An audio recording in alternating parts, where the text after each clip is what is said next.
Hello everyone, welcome once again. Today I will introduce you all to the organic chemistry. That is another very important topic for class 11 students. But before I begin, I want to thank you all for such a support and also want to remind to subscribe this channel if you have not done it yet. So let us start our discussion of today. So students, first of all, we should know that what is organic chemistry. Okay, so in our previous chapters we have studied a very important element called carbon, which is a group 14 element. Okay, and it has a very unique property of catenation.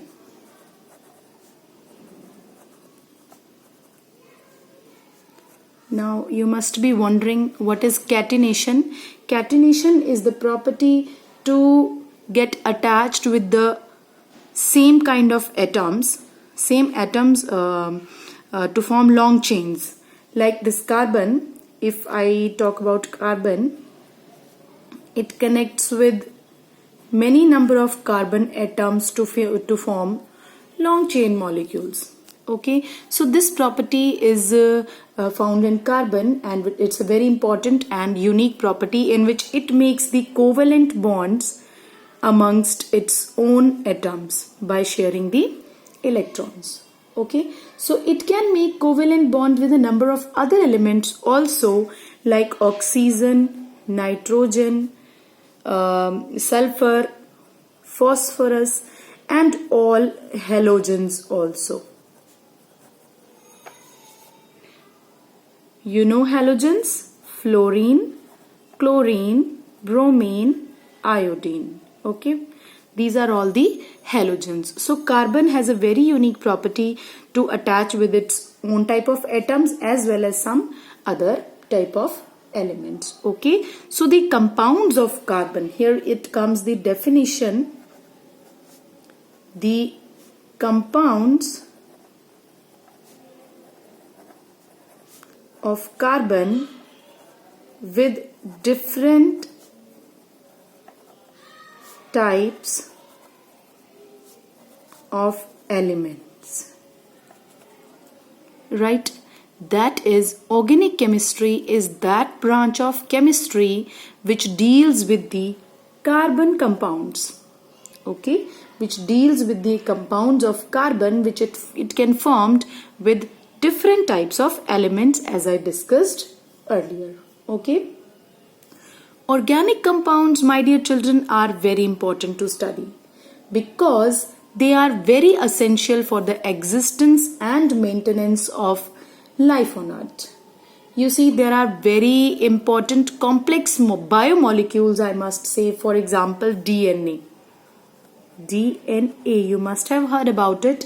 That is the deoxyribonucleic acid that transmits the genes from parents to their generations, right? And similarly, the other proteins which are very important constituents of blood, right? Other than that, we have many other things around us like our clothings, fuels, polymers, without which our life is not possible nowadays, right? Dyes, medicines, and many more. There are many compounds around us which comes under the category of carbon compounds only. That is the need to study the organic chemistry, okay, because it is directly related with the life of us. Okay, so we should know the difference between organic and inorganic compounds. See, we have the two types of some compounds, as we have studied this classification earlier also. We have organic compounds and we have inorganic compounds. Organic compounds, as I discussed with you right now, are the compounds of carbon compounds.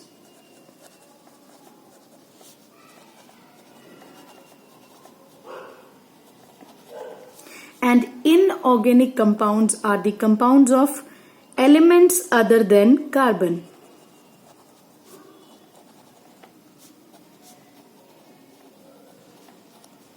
Now you must be wondering, children, that why there is a separate branch for carbon compounds only. That's a one element. And on the other hand, on the other side, in case of inorganic, we have all the other elements. So my dear children, as I have told you that carbon shows the property of catenation as well, catenation and to connect with the other elements as well.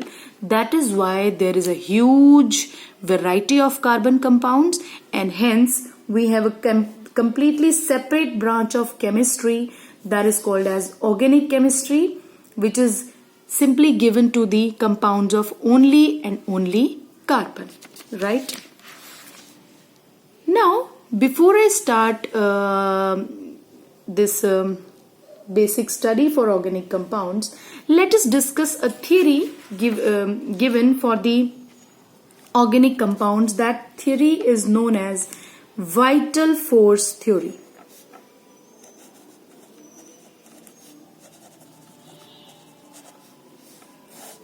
Okay, so it's very important. It's important, not important, it is interesting, I must say. Right, so until the earlier 19th century, it was believed that the organic compounds, they cannot be formed in the laboratory, but they can only found inside the plants and animals.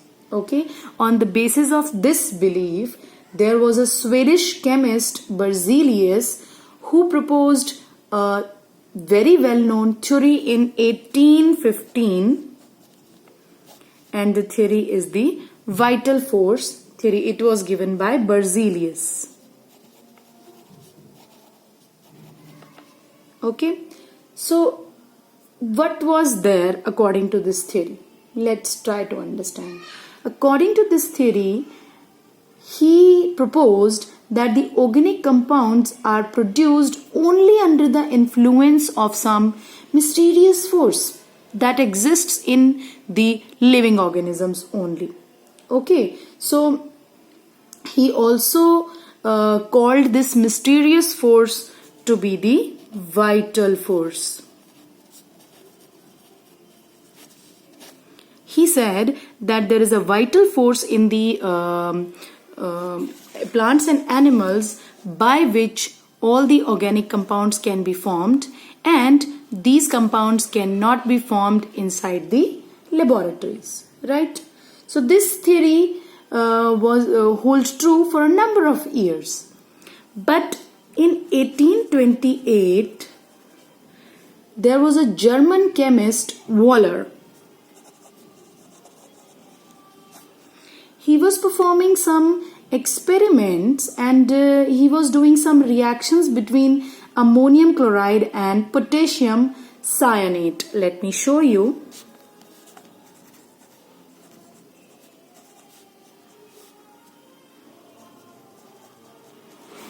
When he was performing such kind of experiment, there was a compound, ammonium cyanate, formed.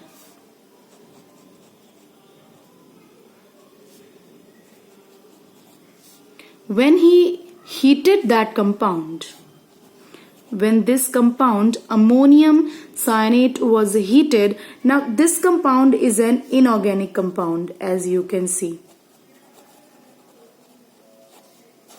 Right? All these compounds are inorganic compounds, and this ammonium cyanate is also. Right? So when this compound was heated, it rearranged itself and it turned into a very well-known organic compound that is called as the urea, my dear. Urea, which is an organic compound.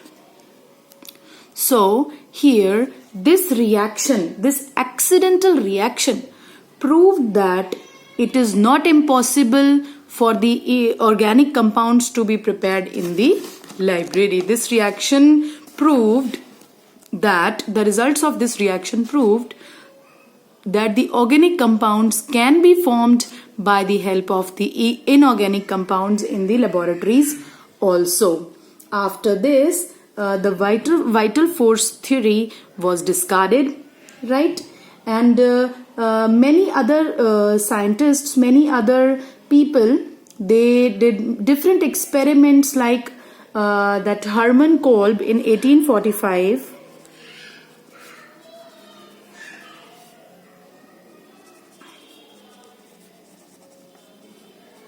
Hermann Kolb in 1845, he prepared acetic acid, that is the organic compound, and he used only the inorganic compounds to form that.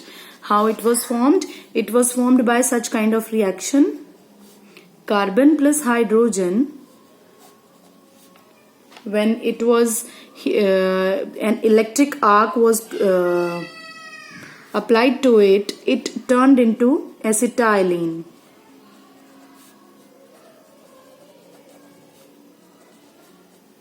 Okay, it turned into acetylene when it was treated with dilute sulfuric acid in the presence of mercurous sulfate. Then it turned into acetaldehyde. Okay, and upon oxidation, the acetaldehyde converted into acetic acid.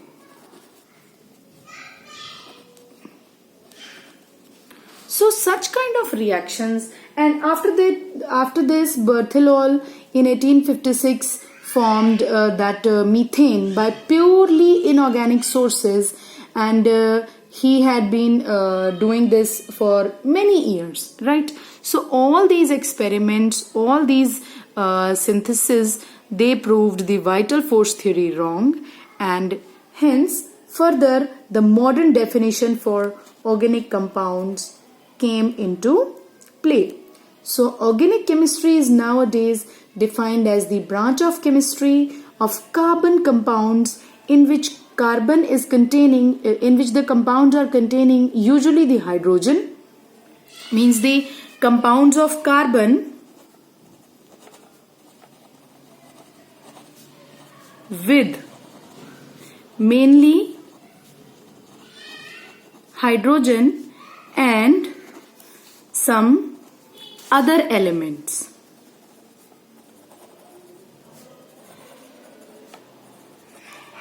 Like oxygen, sulfur, nitrogen and halogens. Right? So that is called as the organic chemistry. Right? On the other hand, the compounds of the other elements of the periodic table comes under the category of inorganic compounds. So that was all for the introduction of the organic chemistry today. In the further topics, in the further videos, I will definitely come to you with the further important properties of carbon and its compounds. Till then, bye-bye. Take care.